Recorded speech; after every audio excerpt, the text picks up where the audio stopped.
Charles was heartbroken. He felt personally responsible. He had nightmares of seeing the dead, especially the women. Charles was still a young man at this point. He was 22 years old. He had a young wife and twin babies. He had the responsibility of leading the largest church in England and was in the middle of the largest building project a church had seen in his lifetime. And now he had the impact of this tragic event, and the press were trying to ruin him. It was so much for young Charles to bear, and he fell into depression. Today we continue our story in the life of Charles Spurgeon.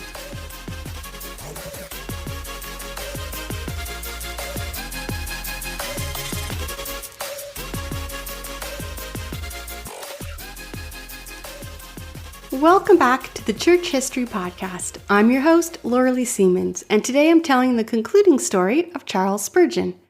It's been a couple of weeks since I told you part one in the story of Charles Spurgeon, and that's because I've been getting a lot of requests for podcast editing, and I've been swamped with work. And on that note, if you're looking for a podcast editor, feel free to message me because I would love to help you with that.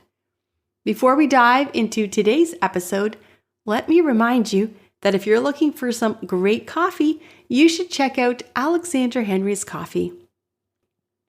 There's a link in the show notes with the code for a discount. The coffee is great, and my husband is the coffee roaster, and so our house always smells like fresh roasted coffee, which is great. And with that, let's dive into today's story. In our first episode, we told the life of Spurgeon, his salvation story, and his start to ministry. We left off when he had faced an extreme hardship that left him in a deep depression. While he was preaching in a large hall, some people, trying to cause trouble, screamed that there was a fire in the building and that the building was collapsing. This caused panic, and people rushed out of the building. And in the panic, people were trampled to death and died. The press blamed Spurgeon.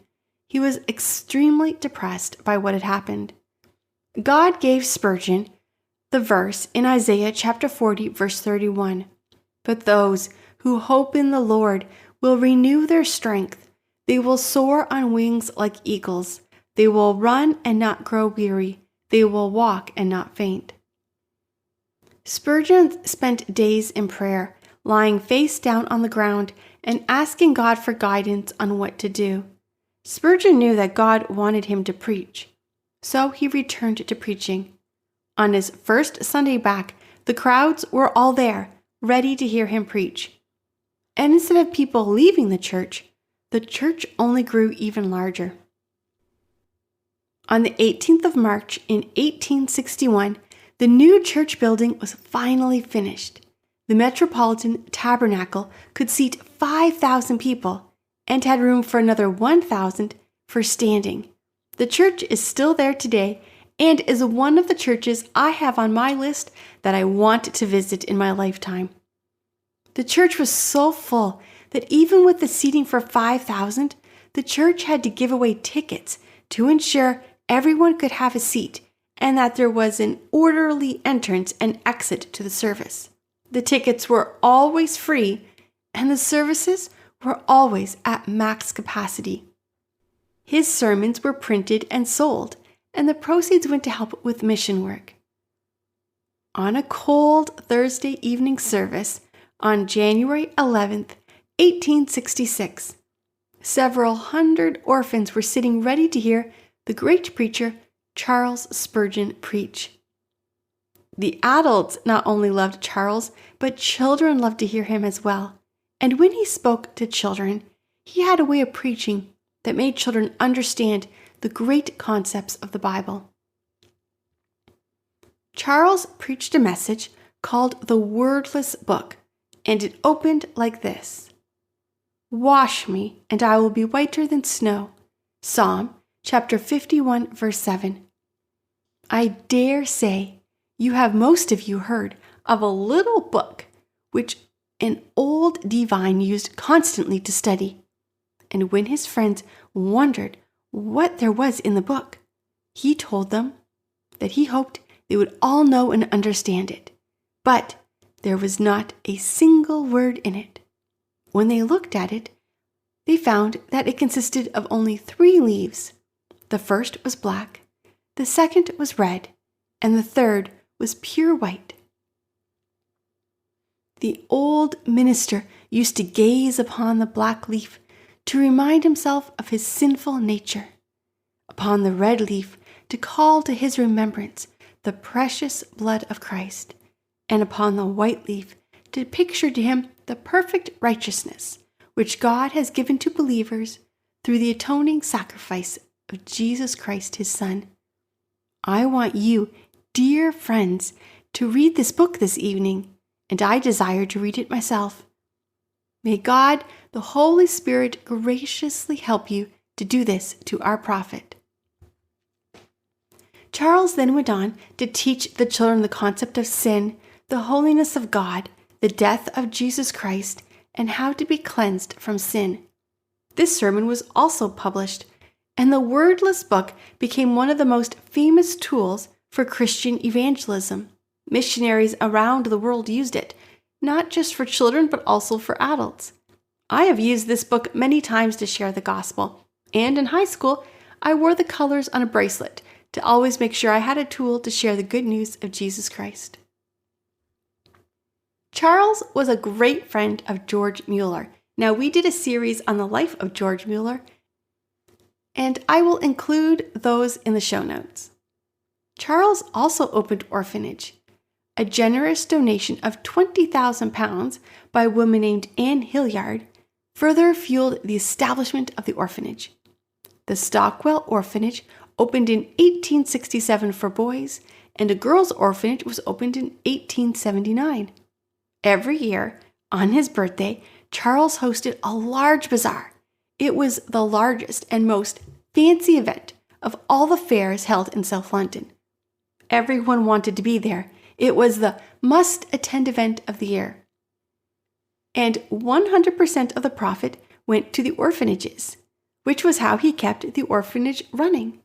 This bazaar was his birthday party, and Spurgeon would say the only gifts he wanted was support for these orphans. So people would not only attend the bazaar, but bring gifts and money to keep the orphanages stocked.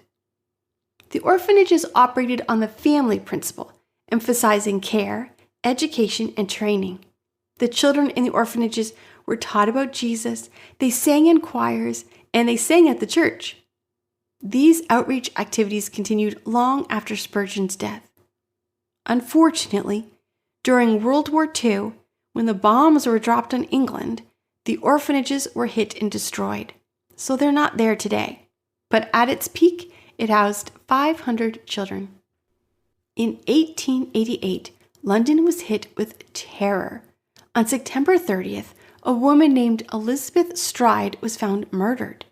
She was the 5th victim of a killer who had been given the name Jack the Ripper. People were terrified.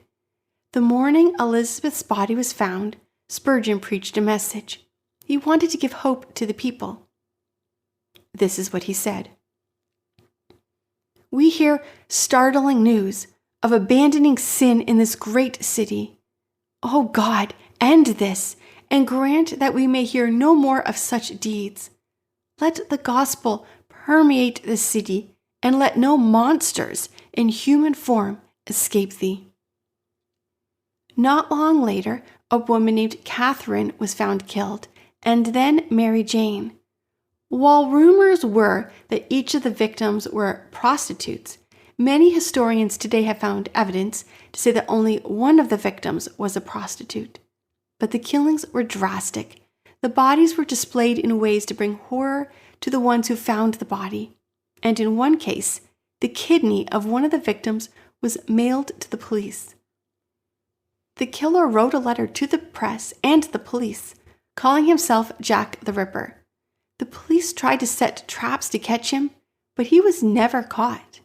The London Police Commissioner had to resign because the public blamed him for not catching this killer. I tell you this part of the story because I want to remind you that Charles Spurgeon lived in the world he was living in. He had a wife, he had a family. Society was facing fears. he had an extremely large congregation looking to him for guidance. There was at least 2 situations where Spurgeon faced his family being in danger. One night, a man broke into his home. He broke down the door and stormed into Spurgeon's home. Charles used his loud preaching voice to say, "If you are not out of this house, I will break every bone in your body." The man was so terrified of Charles that he froze in fear. Charles called the police. The police arrived and arrested the man, who had not moved an inch in fear of Charles. Another time, Charles was with his family at a hotel in France. A man broke into their hotel room with a knife, trying to kill Charles. But Charles forced the man out of his hotel. Charles never shied away from any controversies of his time. Charles Darwin was alive and teaching his idea of evolution at this time.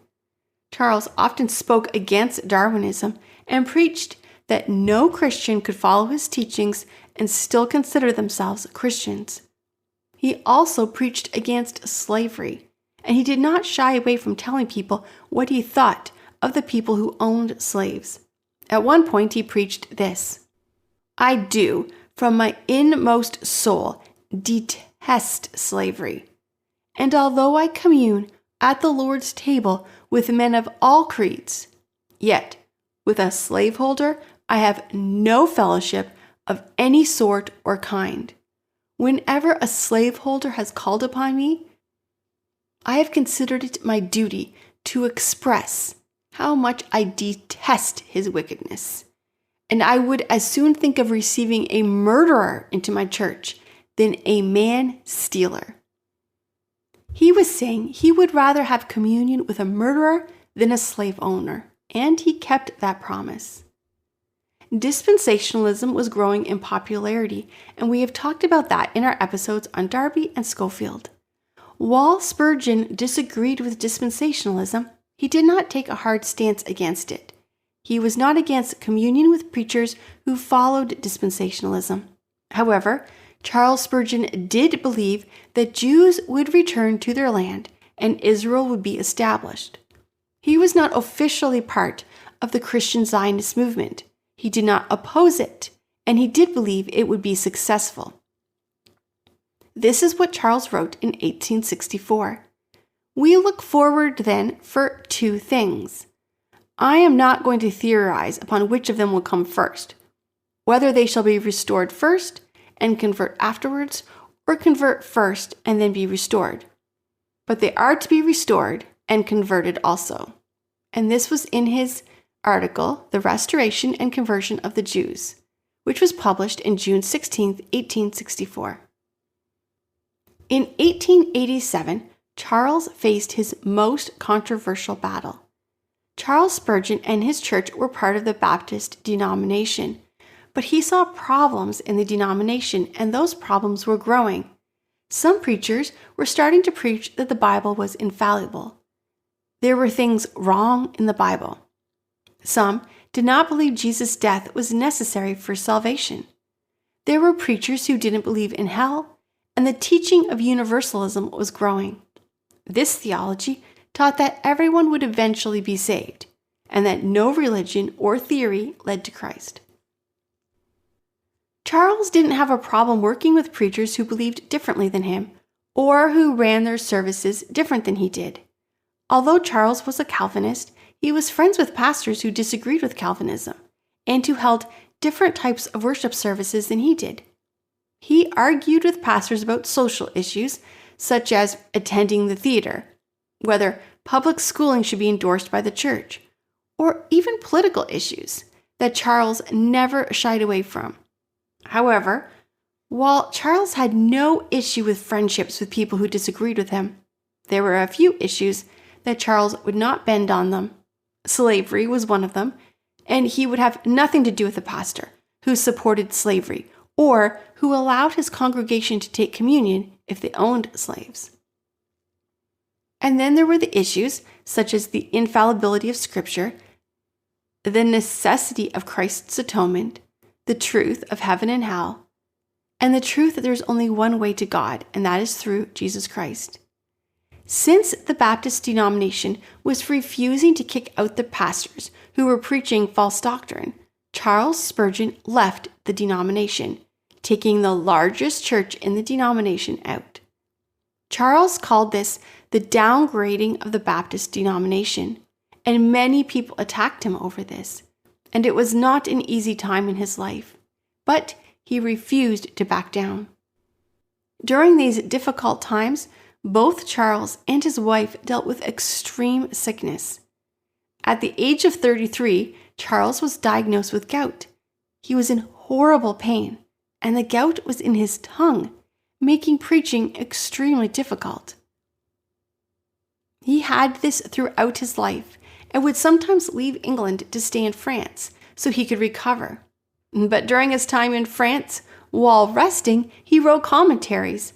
So while taking a break from preaching, he used that time to write. His wife also dealt with extreme illness. But while Satan attacked the couple, they refused to give up. In 1891, he was unwell again, and he spent 3 months recovering. During that time, he wrote more commentaries. However, after finishing his last commentary, his gout attacked his kidneys, and he passed away in January 1892. 65 horses led the funeral procession, which was 2 miles long and included 300 private carriages. All the shops along the route were closed, and 100,000 people visited the body, and at his funeral, the children from the orphanage sang "Forever with the Lord." All the flags in London were at half-mast. Charles Spurgeon wrote over 135 books during his lifetime. These books covered various topics like sermons, commentaries, devotional literature, theology, and practical Christian living. His writings have continued to inspire and influence Christians worldwide long after his death. His most popular ones were The Treasury of David, The Sword and the Trowel, Lectures to My Students, and The Greatest Fight in the World. Spurgeon authored sermons, autobiographies, commentaries, books on prayers, devotionals, magazines, poetry, and hymns. His writings continue to be held in high regard among devotional literature. In less than 4 decades, Spurgeon preached to an estimated 10 million people, and his influence extended far beyond his lifetime. His legacy as the Prince of Preachers endures in the hearts of Christians worldwide. Next week, we're going to cover the story of a man in America named Billy Sunday. So you want to come back to hear that one. In the meantime, you can always check out my website, lauraleesiemens.com, to get more videos, more blogs, more podcasts, and to learn how I can help you with your podcast. So I will see you next week.